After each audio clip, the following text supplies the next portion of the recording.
Hi, I'm Paulo Tanwatco, and here are some tips for effective social media marketing.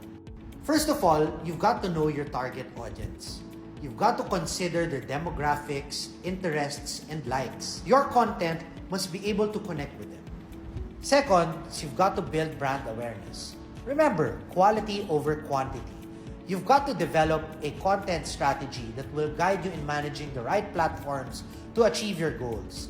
Basically, think of catchy content that can make your brand go viral.